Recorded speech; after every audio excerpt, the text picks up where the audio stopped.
The American Society of Plastic Surgeons says around 11,000 gender reassignment surgeries were performed in 2019. Now, that was about 10% higher than the previous year. For some, it is a matter of life or death, like Evey Winters, who says she was born in the wrong body.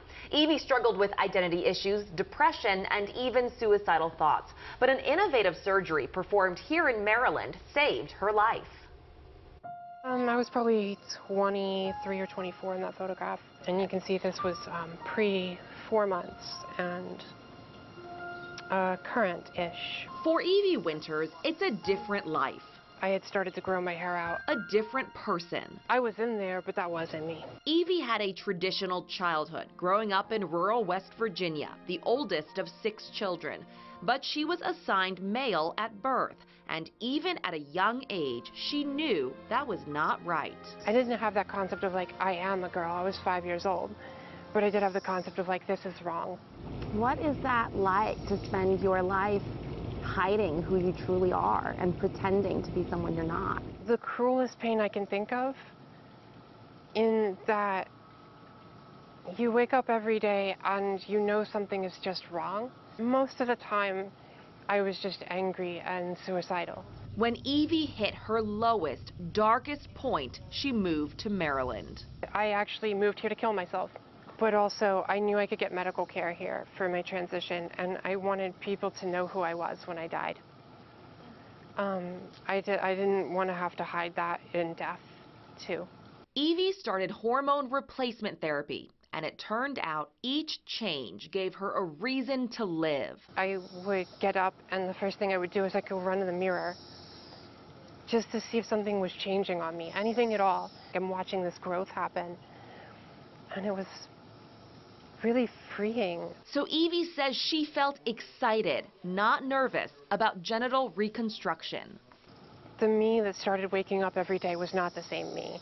The MedStar Center for Gender Affirmation is dedicated to transgender care. It is one of only a few centers on the East Coast that perform peritoneum robotic vaginoplasty. In this procedure, what we do is really recreate the vaginal canal using the peritoneum.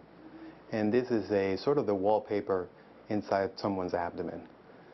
And the external part is using a portion of the remaining male genitalia to form the vulva or the vagina externally.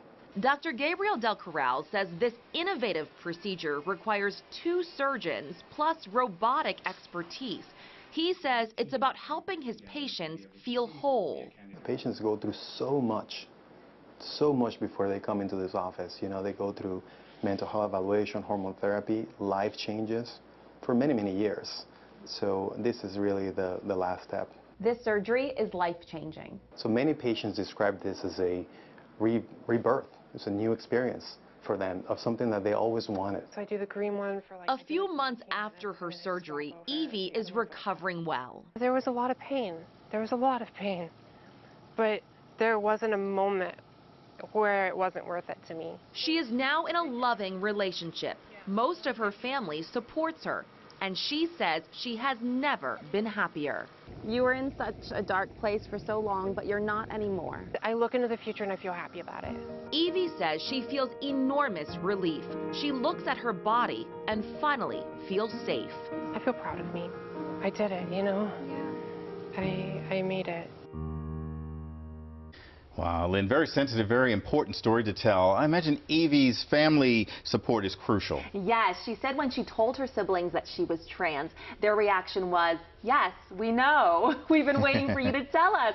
She says she has a sister who has just been her champion, and she recently went shopping for clothes with her dad. Oh, okay. So they have been extremely supportive, which is so wonderful for her. And speaking of champion a cause, I see she's probably going to be doing some advocacy work. She is an advocate, an educator, and a writer, and she says that she is working on a book right now. She wants it to be a guidebook for trans kids to kind of answer the questions that she had growing up that she did not have answers to. Wow. And she also has a course she teaches to help people learn more about the trans community. Yeah. Great. And more, we have information? Yes, and you can go to our website, wjz.com. We have a link to MedStar's Center for Gender Affirmation if you want to learn more. And thank you to Evey for really being such an honest, open book, telling us about her journey and her life. All right, we certainly wish Evey well. Yes. All right, and we'll be right back.